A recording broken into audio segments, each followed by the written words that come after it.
Boardgasm. Boardgasm. Boardgasm. Boardgasm.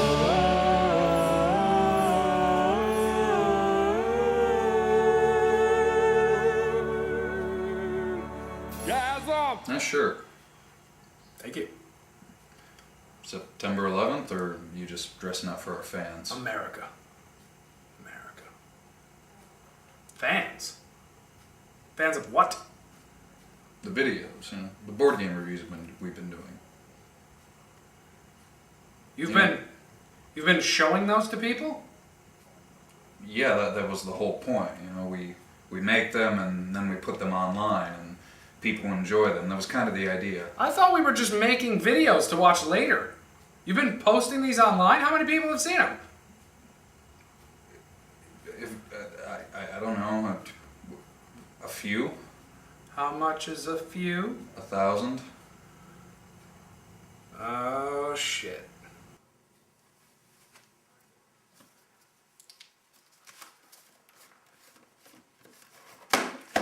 Today's game is Kill Dr. Lucky. Kill Dr. Lucky?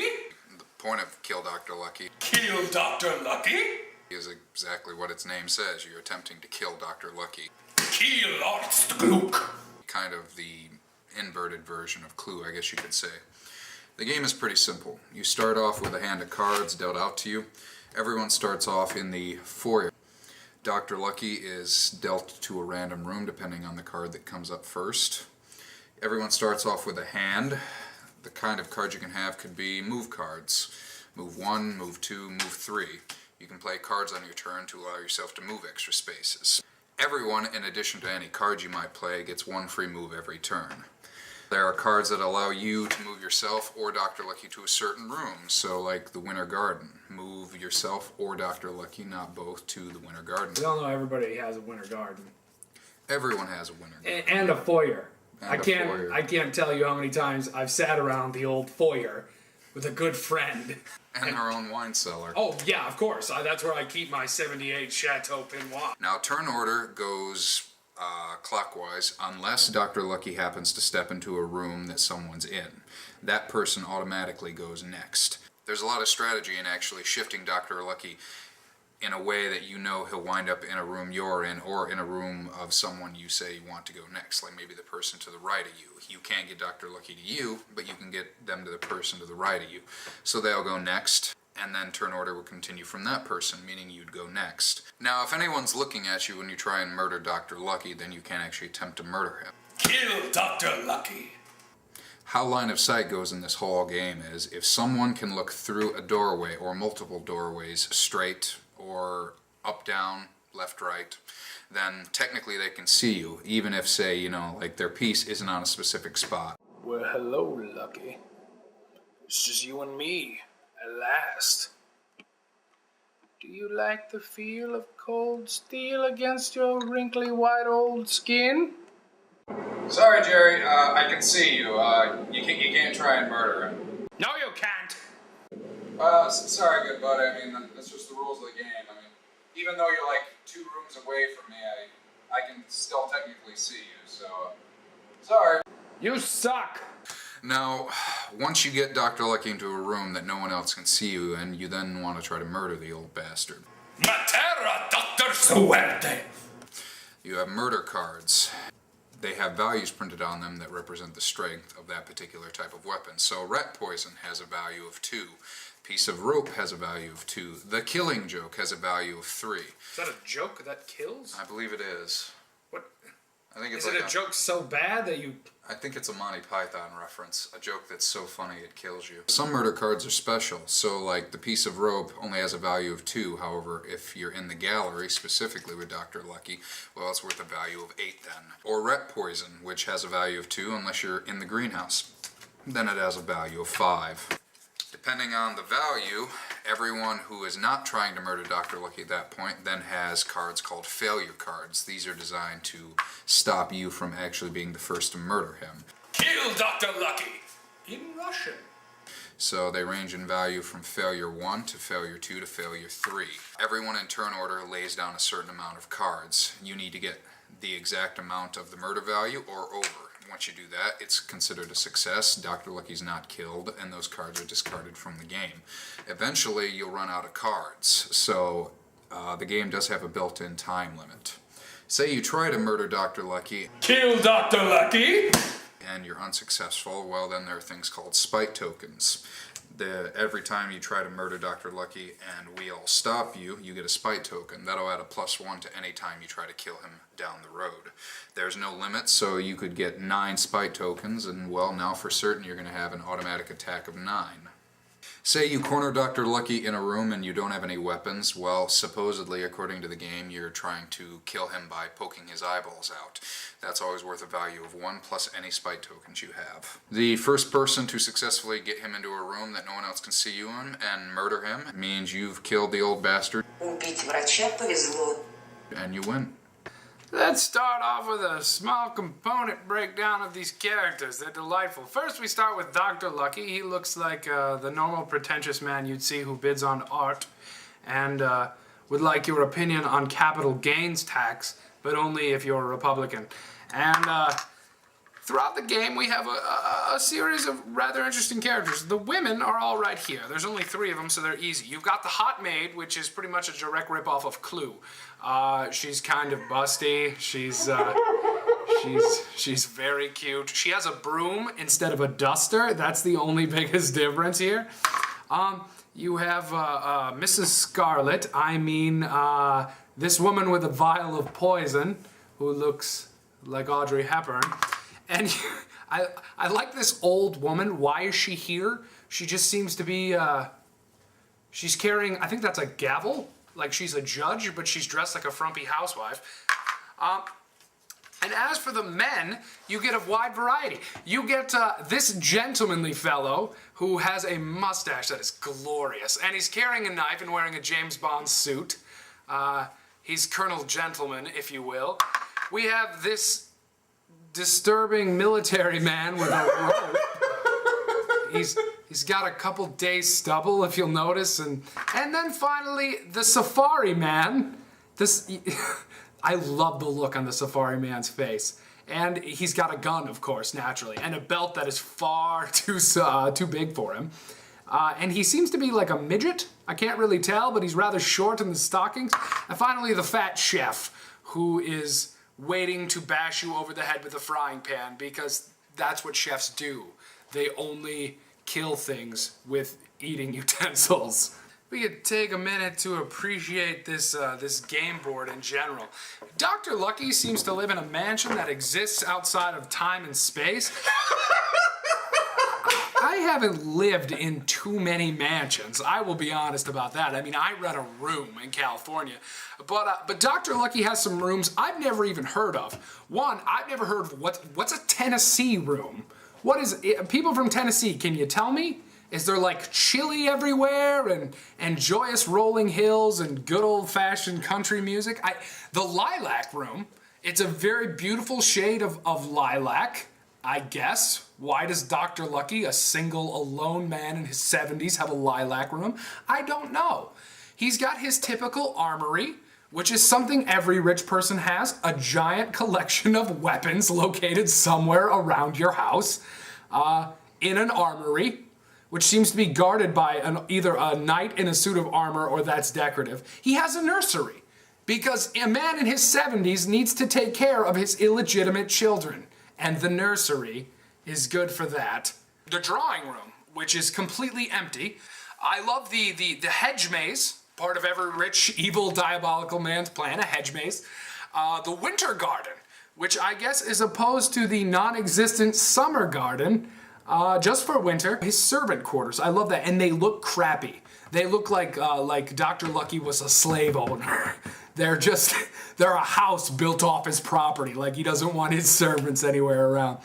Here's a spite token. It has a very scared-looking Dr. Lucky. He kind of looks like Marty McFly from Back to the Future in this token. He's got the tiny glasses, and he's kind of looking like, "No, Michael J. Fox, don't go back in time." take a look. He's rather adorable, actually. I don't know why you'd want to kill this old bastard. I really enjoy how certain cards don't have a certain value until they're in a room. Like, say this one. It's a Civil War cannon. It has a murder value of 3, but it has a murder value of 5 in the armory. Because apparently, a cannon's just not as powerful unless it's in a specific room. That's right, America. Cannons, not as powerful as rat poison if used in the greenhouse. This is a big red hammer. And if you'll remember, what does she have here? A big red hammer. That's right. And the big red hammer has a murder value of 4. In other words, the big red hammer has a murder value more than the cannon. That's a powerful hammer. Look at him. Really? Really, he's not gonna notice? There are 4 people around him with weapons. Is the book that good? It must be Harry Potter. That's the only explanation for this. He must be really into that 7th book. And he's behind the times a little bit. Spoiler alert, Harry defeats Voldemort.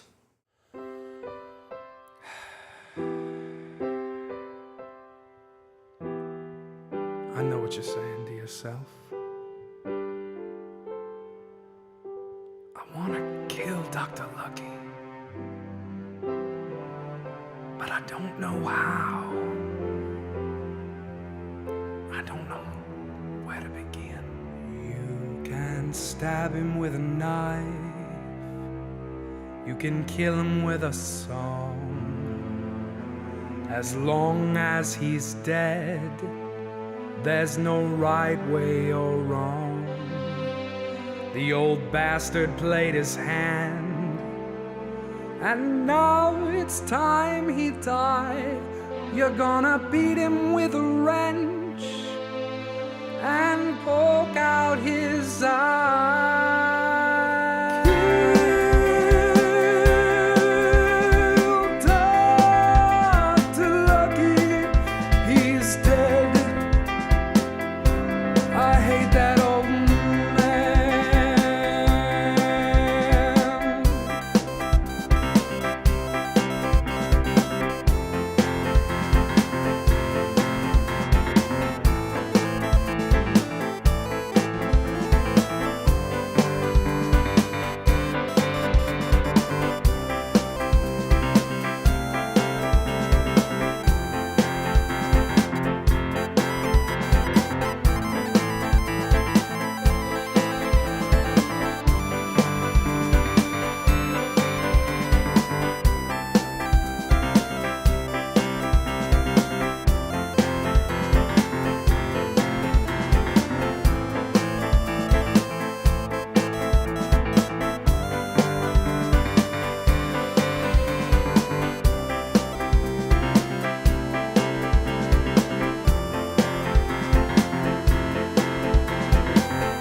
Were the pillows really necessary? In this shirt, Dan. In this shirt they are.